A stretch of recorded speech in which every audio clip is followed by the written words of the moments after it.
Hello, world. Welcome to WFHR's Rapid Support, proudly brought to you by Crockett Septic for this August 27, 2025. I have your host, James, here. We're joined by our great friends from Wisconsin Rapids Community Media. Want to say a big shout out to them. Be sure to do yourself a favor. Go to YouTube, subscribe to their page, and keep up to date on all the great work that they're doing over there. And our guest today, Wood County Board Chairman Lance Pliml. Lance, good to see you. Thanks for being here. Well, first of all, James, thanks for having me. The second of all, thanks for doing what you do in the community, bring that local news forth. I ran into you the other day out at the Bridge to Bridge Run Walk. You're out in the community with the station, and you guys do a tremendous job. Lance, thank you. And I appreciate you reading exactly what I wrote for you to say about me. Thank you so much. Well, we've worked on it together. I appreciate it. No, it is true. I mean, so much of what we see is national news, state news, which has obviously relevance, but we don't hear the local stuff. And that's probably most important to the people who live in the community. And you and staff here do that. So thank you. I appreciate that, Lance. When it comes to this area, and that you lived here your whole life, haven't you? No, but No, you haven't. No, but if I was only 43 years, I have. The problem is it's a lot more years of this. I've lived here 43. If you were an actor, you'd always be 43. You know that. But to that point of this area and what we do here and everything, you've known what WFHR does for a long time. It's why you continue to come back. You work with us so well. You share information with us. Lance is so cool that even if he can't be here, he sets up guests for us and everything. So we don't have a dead spot or something like that. It's really appreciated. And it's a team. It's a group. The three of us, Joe, everybody over at Wisconsin Rapids Community Media. It's our job. We love our job and we love what we do, but it's an important thing to do in this day and age. I think when all of us started, regardless of when we did, we took this seriously. We understood that there's a responsibility that comes with this job. In 2025, it's never been more dire, more important for us to be able to cover these topics and be able to just talk to people free up. Say we had some breaking news this morning. We'd be able to talk about it right now. Something along those lines. So that's an important note, I think, and to all of our credit. Yes, I mean, the station's been a presence in the community forever. I mean, I hate to date myself, but I was working with Jack Gennaro, way back when, both through a business standpoint and then eventually government. But no, you guys have been a presence here and greatly appreciated for a long, long time. We're here because of people like Jack. I mean, so many of those longtime people out there. And I think the best listeners in radio as well. That don't hurt. That helps having that in your corner. Lance, we got a couple of things we wanted to get into. I know that we wanted to talk about the downtown area, Sierra Park, some of those things shut down for the season. I can't help myself starting kind of with the new and old jail, the new jail and how that's pretty much come together and seeing some of the demolition going on with some of the other stuff. I am a construction kid. I grew up in that industry and I love architecture and things. So I'm drawn to that. It looks like everything's progressing pretty well from our end. Yeah, you're saying you're a construction. They wouldn't let me play with the equipment. I wanted to write that in. See, that ain't right. I wanted to say in the contract where I could run a bulldozer or something. And I just once. They would not allow that. I have a lot of perks with being, it would be nice. Yeah, I love playing with that stuff too. But, if you're downtown, obviously the most visible thing was the construction of the jail, which was, 150,000 square feet and allows us to house those people who are guests of the county right here. And then right now we're in the demolition phase of the old jail, which will basically become green space there. And then you're going to see demolition across the street from the courthouse of some of the buildings that were there, as well as the abandonment of Market Street and parking that is more beneficial to the courthouse itself. And, the one thing I really want to stress is this was a hand in glove with the city, their cooperation, because it's not only, I know it's their goal, it's certainly our goal to enhance the opportunities down there economically, for business development, so it looks better, and all of the above. And I can just say that the city staff, working with our county people, worked remarkably well to bring this to fruition. And you're going to see those buildings coming down here in the very near future. And then you'll see parking that's more conducive to getting people into the courthouse. And I've seen some, young mothers, I don't want to say struggle, but it's more difficult with young children coming from those parking lots that are a little more remote, or some of those people that have some physical challenges. So it's going to be a win-win all the way around. And then as the city continues to develop their plan as they go forward, really beneficial to the downtown area. And let's slide into that. We'll segue right into the downtown area and some of the some of the work being done there and some of the imagination being brought to it too. Because I know for me and my family when we first moved here, that was one of the things that stood out about this area was that downtown area, having City Hall right there and the jail right there and some of those things. The connection of that. It looks like there's more in the works over there. Well, I always laugh at having a river down there. A longtime resident here one time said to me, "I can't believe the inconvenience. I got to drive from one bridge all the way over to the other bridge to get around the river." And yet when I have guests in town or when we have visitors, they always talk about the beauty of having a large river, the Wisconsin River, run right through the middle of town. And the development, obviously, a jail isn't built for, hospitality or other reasons like that. But the enhancements that are occurring around that, reconfiguration of streets, repaving those parking areas, creating more green space with opportunity to host large events downtown is going to be beneficial for everybody. And it enhances the quality of life. And, when people are looking for areas to relocate to, quality of life's top of the list right now. Yeah. When it comes to what you're talking about there and revitalizing that area in some ways and some of that, we know how well that can work when you work with people, when you also have an opportunity to do that. I think what happened, I should say, with Sam Valley and so much of that area and the way that blew up. You can look at the Plover area and see where that was 20 years ago and look at where it is now. We know that this can happen. We know that we can see these things with our communities.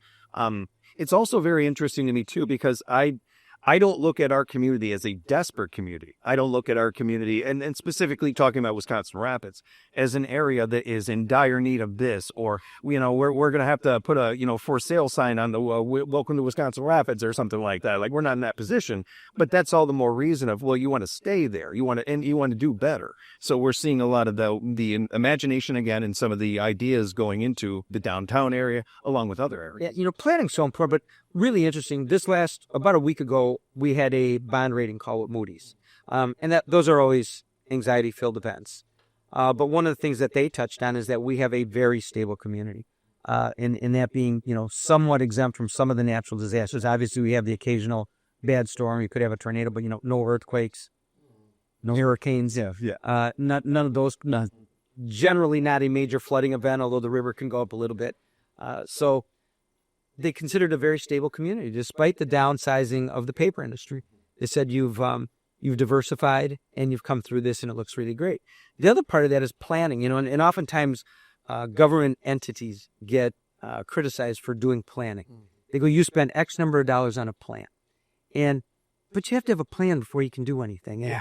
I'll segue for you real quick. Powers Bluff, we did a plan there 25 years ago as to what we envisioned that being.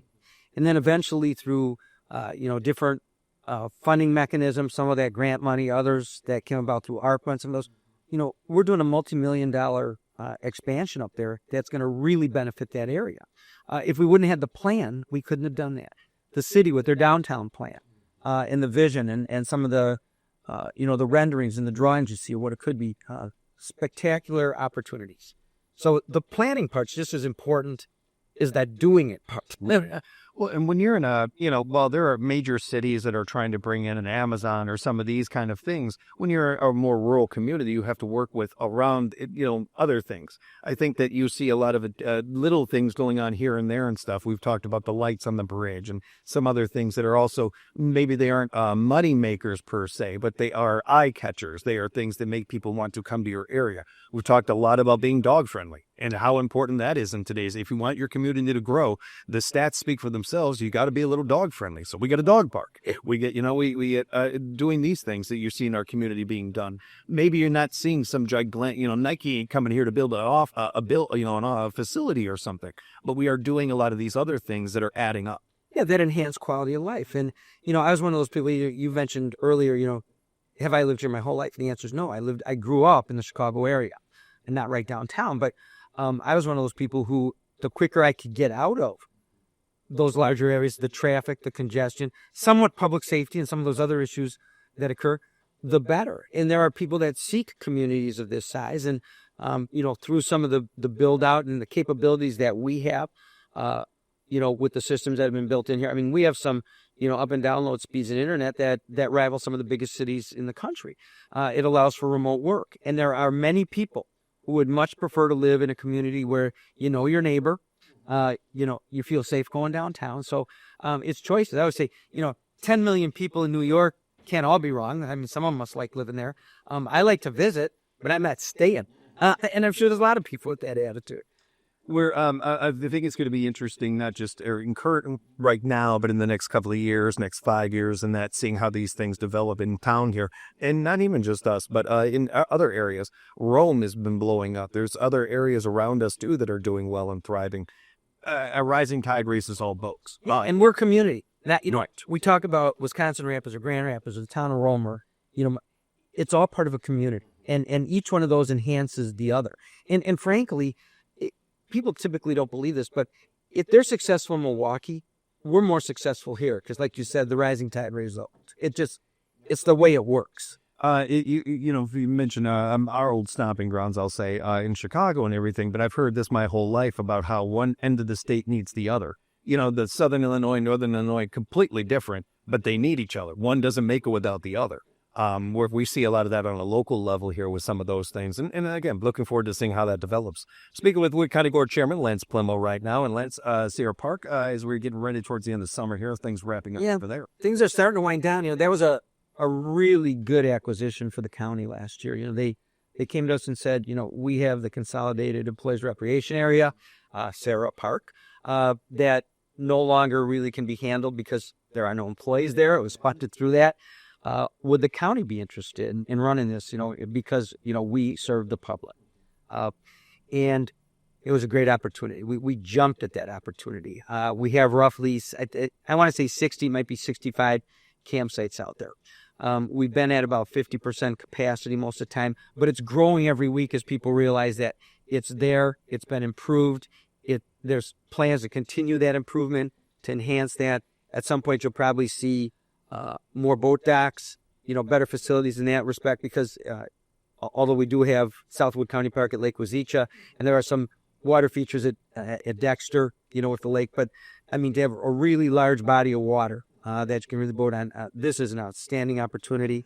A little bit different distance driving there because it's on that side of the river for people coming from that direction. But if you haven't had a chance to get out there and check that out, go look at it, because the Parks Department has done a magnificent job of bringing that back up to date.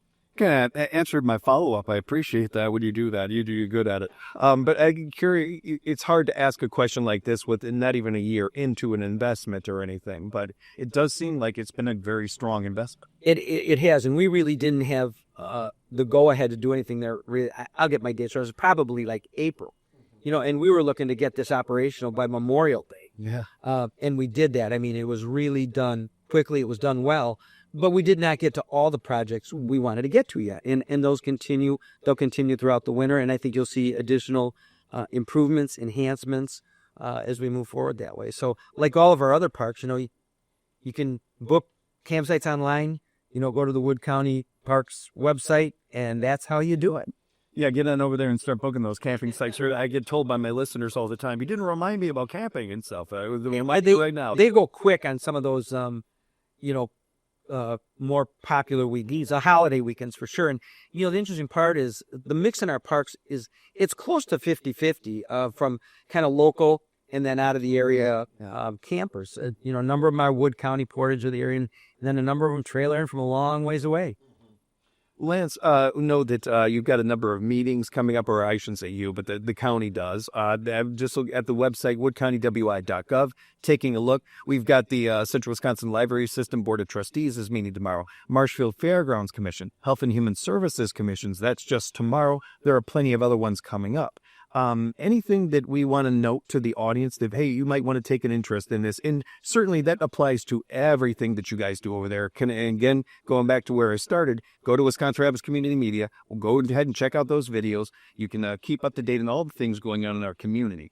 But when it comes to anything that you think is really noteworthy. What's noteworthy is if you have a concern or you have an interest, it happens at the committee level.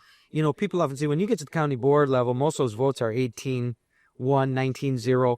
Well, they are because it's all been hashed out typically for months at those committees. And those people that might have a different view, there was probably some compromise on how that ends up in resolution form there. So it all happens at those meetings. And almost without exception, those committee chairs not only allow public comment, but most of them allow comment on any agenda item as it comes before them. So, obviously we've got a great library system in the area that's moving forward. The Health and Human Services part, 40% of our whole budget runs through Health and Human Services. And then, as a county, we're in budget time. As I said when we came in, I hate that time of year. You go, let's talk about budget. Let's not. We're looking in pretty good shape, though. And like I said, Moody's came back and said our county is in exceptional financial condition. We maintain those ratings, and they continue to look at the stability of the area. In fact, I wanted to turn the camera around. So it was lunch by the river that day, and they had all the tents set up in the farmers. I wanted to turn the camera around and show them the river because it was sparkly and beautiful from the third floor of that river block building. As we're wrapping up our time here, Lance, we're also kind of wrapping up the summer season. As I mentioned before, we're getting ready not only for a new season, but the school year to kick off. We always like to take a reminder to tell everybody, slow down a little bit, keep an eye out for our little ones. So let's have a very safe start to our school year for our little people out there. For you and the board, are there things that you guys are looking at and doing as you get ready for a new season or even the school year? It really doesn't necessarily revolve around that schedule, but to your point on safety, I mean, school safety, there was a tragedy this morning, an event in the Minneapolis area, tragic beyond belief. But there are some things we can prevent. Some of those are those accidents around just slow down, school buses, county work sites, and any of those road construction areas. I mean, you wouldn't believe how often somebody goes barreling through those at 65 miles an hour with no concern for the safety of the workers or those who are out there. And then my other, charge of the community is you are our eyes and ears on the ground. If you see something suspicious, if you see something that seems out of the ordinary, contact somebody. That ounce of prevention is worth a pound of cure kind of stuff really makes a difference. I appreciate that, Lance. As we're wrapping up here, anything else you wanted to touch on? We cover everything. I think we got it. We're good till next month. I think so. Appreciate you, Lance. Thanks so much for the transparency, the time. Always great talking with you. Thank you for the time. Thank you. Before I let you go, I'll stay. Yeah. How can they get a hold of you, Lance? I almost forgot. All my information, the easiest way is on the Wood County website. I mean, my phone numbers, my email addresses, text me, call me, email me. I used to joke, say, yell, send smoke signals. I don't care. You'll get a hold of me somehow. Appreciate that, and appreciate all of our good friends over at Wisconsin Rapids Community Media doing some amazing work over there. Again, go to YouTube, subscribe to that page, keep up to date on all the great work being done over there, and we'll be back with another edition of the Rapids Report here at WFHR.